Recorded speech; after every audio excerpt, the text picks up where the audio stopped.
My name is Rudolph. My name is Perpetua. And together we are from Love, Faith, and Passion. So today we have another interesting video. Today we're talking about lessons from our first 3 years of marriage. Yes. I'm very excited personally because our first 3 years have been a whole mix of things. A lot of things. You know, but anyway, before we get into that, special shout out to two special people on our channel. First one, phenomenally Tionge. Thank you so much for being on every video, for contributing positively. We see you. Thank you so much for the love. And shout out as well to Mwape, aka Perspective with Mwape. Yes. We see the love you are giving us, and we are so honored and so grateful as well. We're so grateful. Yeah, so we're going to get right into it. We'll share what we have learned, and maybe I can start off. Yes, you can. The first lesson that I've learned in marriage, first 3 years, is the importance of dying to self. Dying to self, because Genesis 2 verse 24 tells us that it is for this reason that a man will leave his father and his mother and will cleave to his wife, and the two shall become one. So there's this lesson that our mother in the faith loves giving us, of how two becoming one is can be likened to one sheet of paper. When you look at that sheet of paper, there is no way you can tell the left from the right. And so you can imagine what it is like for two human beings with different personalities and so many differences coming together to not be two halves, but to be one. There is need for you to learn how to die to self, in the sense that you need to learn how to be accommodating, be considerate, and it's also interesting how the Bible also does say that husbands love your wives as Christ loved the church, that he laid his life down. So it meant that he, coming into the relationship with the church from day one, he was willing to lay down his life in order for him to be of value to his bride, the church. That's so powerful. For me, my biggest lesson in the first 3 years of marriage has been submission. As a very strong-willed person, I have had to learn what submission means to me as a child of God, and what it means in our household. Like, I believe there's so much that's going on social media with regards submission. You know, I've seen memes like submission comes naturally when a woman is loved right. So for me, I have had to learn what submission means to me as a child of God, doing it unto God first. So for me to bring it home even further, the Lord began to take me through a season where he was challenging me to account to you when it comes to our money. So I just had this prompting to say, whenever money comes in, it's not mine, it's ours. And I wouldn't have peace if I didn't say what I spent the money on. And the Lord further began to minister to me about how that was very important, because if whatever money I get from the job that I do should serve this family's mission, because submission is about getting under a mission. So when I look at your life's mission, everything I do must be able to support that mission. And so it's been very humbling, and sometimes it's a lonely place, because half of the people that you know or you interact with really don't agree with that sort of scenario. So I have had to learn what submission means to me as a child of God, and as a wife, and also as a servant of God. And it is that has allowed me then to be able to not think twice when I have an extra ngwe for the house, not because it's my money, but because it's ours, it's for the family, and it is supposed to serve the family's mission. For me, another lesson is stems from the 5 P's of manhood. One of them being a provider. So for me, it has been such a real, lesson, because I already had a hint of the fact that no, the man has to provide for his home and his family. I knew that coming into marriage, but just the scope of what that actually means, from the time when it was just the two of us, and as time goes, your family grows, you now have a baby. Apart from that, you've got other responsibilities as well. So now just the responsibility that is upon you as the man to make sure that your family is well taken care of. For me, it was such a huge lesson. And so I would actually also then encourage those who want to get married, the fellow men like myself, to really take that into consideration. Your finances, how positioned are you? What plans do you have in order to make sure that your family is well taken care of? Because I know a lot of people say things about, no, at times, women just love money, and there are all these notions about women, how women should respond to this area of money, whether their husband has money or not. But I honestly look at it differently, because coming into, it's one of the profound lessons that I learned, that coming into our marriage as a wife, right, you literally leave your parents and you come and you start staying with me. Even in our African culture and many cultures out there, you actually then take on my name as well. You become a Mrs. Paswani, so it means that in so many ways, I am your inheritance. I am your inheritance. So when you begin to want certain things from me, you are not asking something that is overbearing. You are literally asking because I am your inheritance. And also I've learned that why it's also important to get finances right, because a woman, as women, you thrive in a sense of security. When you are secure, you thrive. That's so true. When you feel safe, you thrive.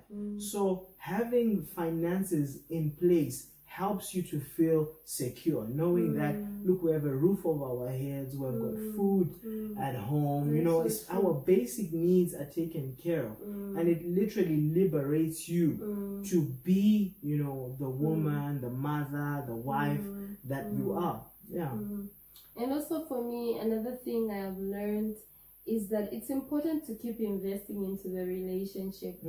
And I say so because I believe that there's a certain intentionality that's there when you're in courtship, because you know that you don't have all the time together.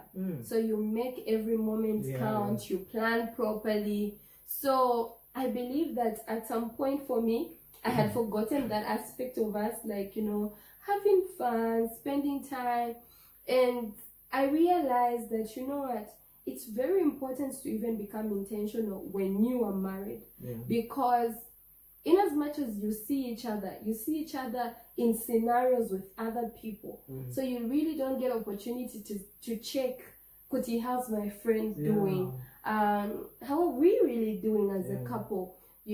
So I've learned that it's important to be intentional about time out, the two of you, about, special moments, about complimenting each other, about surprising each other, about just building. I believe, again, like we've been taught from our spiritual covering, that the first few years of marriage are building years. So it's very important to build in every aspect of your lives as a couple. And I mean, it's been amazing just seeing the results of being intentional. I've been blown away. Wow. That's very true. I think for me that's also an area that was very important. Another thing that I found important is learning how to communicate love to you, because we communicate love differently. Like it's possible for me to do what I think I would like and do it go all out and think that I've done such an amazing job at communicating love, but you would look and say, oh, okay, thank you, but it wouldn't minister to you at the level of my expectation.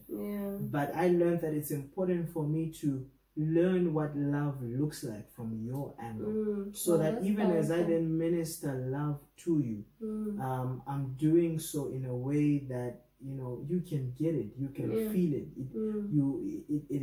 it comes across the way that it is intended to. Anyway, so I believe that, you know, it's very important also to talk about like some of the real moments, you know, like I know everything is real, but when I say real, like the learning curves, was there a moment where you felt like, why did I marry this person? Yeah, like this morning. I'm joking. I'm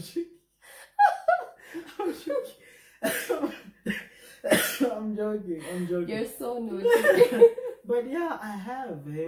I have had those moments, like in our you know, ups and downs, but in the downs basically, where you are really not, you know, seeing eye to eye, and you're just like, but God, why? You know, this one's crazy. Yeah, and they're really real moments. They're really difficult moments in marriage. And for me, my lesson there was the importance of the covenant, the covenant that we get into, because it's different from, you know, any sort of agreement. It's not just an agreement where you're like, hey, so I like you, you like me, let's go to some church with some people, say a few words. It's really a covenant that carries so much weight, even when you read it from the Bible perspective. So it means that the moment you enter into it, it really is for better or for worse, you know, in the sense that through the ups and downs,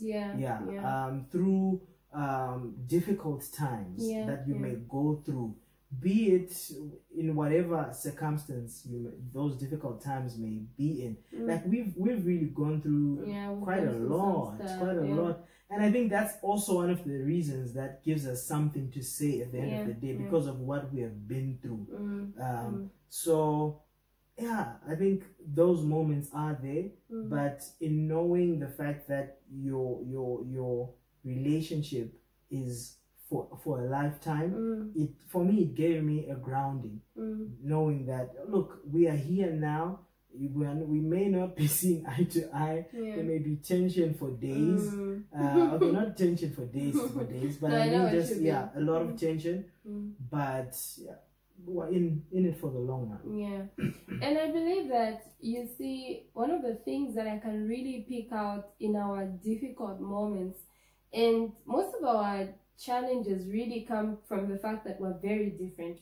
You and I, in terms of personality, how we look at things, and you know, but one of the things that I've always known is very prophetic about our challenges is that I always perceive that God wants to do something, and He wants to take away a certain aspect of ourselves that we can't carry to the next level. Wow, it's profound. I remember when we were courting how much we used to argue. Like, guys would argue so much until we can't say anything. Like, he's escorting me to the bus station and we're not talking, and he's just right there. And that's one of the things that I really love about you. There's nothing like storming out. You're just right there. I'm not talking to you because you made me really, really mad, but I'm right here. And you know, after that really, really interesting season where we'd argue so much, look what happened. Look what God did with us, because we stayed true to what He wanted to do in us. In the first 3 years of our marriage, I realized that your childhood and your past doesn't disappear as I do. It shows up in your marriage different times. So true. I've had so many moments where the little girl in me, the one that wanted to speak up, has shown up in our marriage, and I'm like, if this continues, I'm gonna wreck my own home.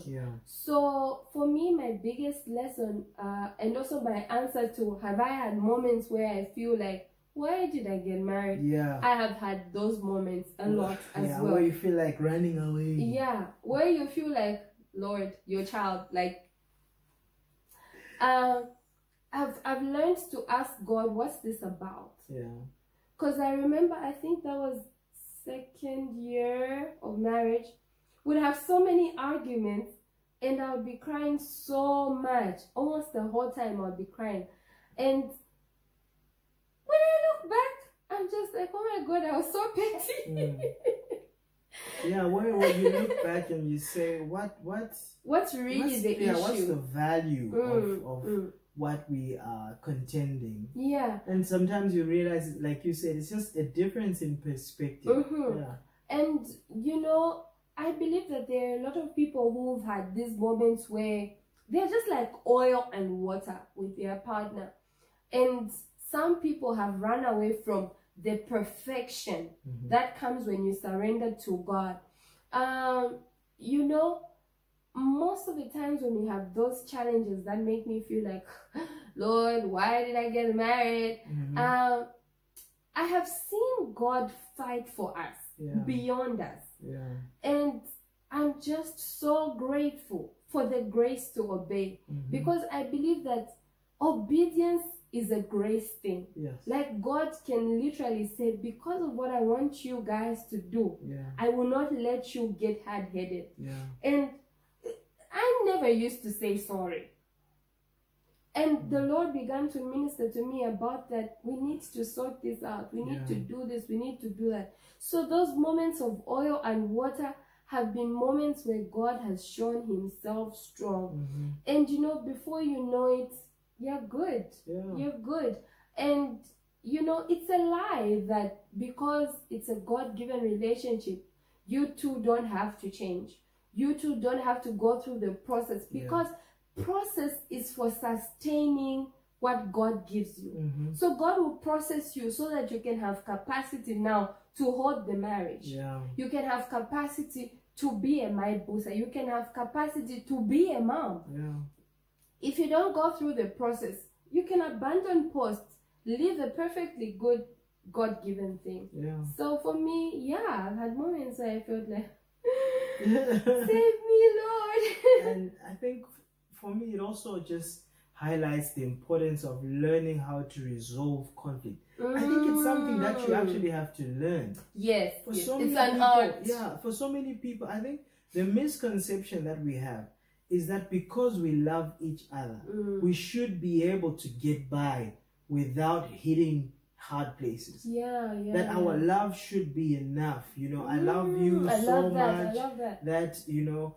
we should be able to, our love should see us through the hard times. And yet there are lessons. You can literally learn how to resolve conflict. And if it means taking a moment to study the cycles of your conflicts, because for me, I've actually learned that the less I say when we are, you know, heated and you are maybe angry or I'm angry, the less I say, the better. Why? Because at the end of the day, most of the words that I'll say in that space are probably things that I don't even mean to begin with. So now the challenge is you speak up in that state, and it'll be very difficult for you to then come back and say, okay, you know, the honest truth is that when I said that, it's hard to actually convince the other person that I didn't mean this. Wow. You know, wow. Yeah, the so thoughts, true. Even the words can actually linger in your mind that, okay, but she apologized, but what did she mean when she said that, you know? So I think learning how to resolve conflict is, if it means getting a book, if it means seeing people who, you know, you can get cover from. Yeah, I think it would be very important. I think it is important. Yeah. And you know, for me, one of the lessons again when it comes to conflict in our first 3 years of marriage has been that those moments of tension are very necessary. Yeah. Because they show you there's no better mirror for anybody than marriage. Yeah. Because they can show you just what's in your heart. That's true. In those moments where you're so tense, I have seen just how hard my heart can be, how mean I can think, what certain words I can utter just because I am angry and I feel like, you know what, you need to hear me. Those are the moments that really mirror where your heart is. That's very how true. Mean you can be. That's How arrogant. You know, how you can say, you know what, I'm gonna go not talk to this person. They mirror just what you've been carrying. Because out of the abundance of their hearts, the mouth speaks. The mouth speaks. And I'll take it further. Your actions are birthed from what is in your heart. So you are mirrored in that moment. And I've had moments where I'm like, wait, but that is not God-like. And sometimes you'll be even going to church the next day and you're like, so how am I going to sit next to this guy? Because we sit next to each other in church. Dad, Paswani, may his soul rest in peace. When we just started courting, he said, you move, don't sit there, be sitting next to him. And I've been sitting next to him since. So you think, how am I going to sit next to this brother in church and then begin to worship after all the things I was thinking in my heart? Because you know what? One of the things that I have fought in the first 3 years of marriage, sorry if I sound like I'm digressing, has been my heart. Like, what do I think deep within my heart? If I don't answer you back, if I don't speak up my mind, what is in my heart? That's what I've been trying to resolve for a while. And what is in my mind? Does my mind and my heart agree that they love you the way my words say? Does my heart show that truly I am faithful to you? Because you see, what's in my heart will always come out. So for me, I've learned that those moments of tension are necessary because they show you as an individual whether your partner has wronged you. Moments where you've really made me mad. I've seen my reaction and I said, Lord, I'm such a mess. I need help. I need help with how I respond to issues. I need help in how I just minister to this man. One of my model wives lately has been Sarah. How she calls Abraham my Lord. I was like, Lord, what did that woman see? What did she really see? For me, that's what I've been looking at. I want to see what she saw, to be able to refer to her husband as my Lord. I know that there are many people out there who don't agree with this sort of thinking, but there's just something about that that ministers to me. So guys, as you can see, we could probably go for hours talking about our lessons. And I don't know if you know, just doing one video will be enough. We might actually have to do another one. Please let us know what you think. Which of the lessons that we have spoken about has really spoken to you as well. Or if you're married, please let us know a lesson that you think we have left out but that is really important, because chances are if you learned it, we learned it too, and maybe we can be able to also talk about it. Thank you so much for watching our video. Thank you. Subscribe, like, it is important. Share, comment. You know, invite your friends. And you know, I believe we're not done with this topic. One of the things that we're going to talk about is the things you need to know about marriage that nobody probably talks about. We're yet to find the topic, but it's very important that you know that. There's so many things. As you were thinking, I was thinking of a lot of other things that we haven't spoken about. But we'll leave it here for today. Thank you so much for watching. And happy anniversary, baby. Oh yes, indeed.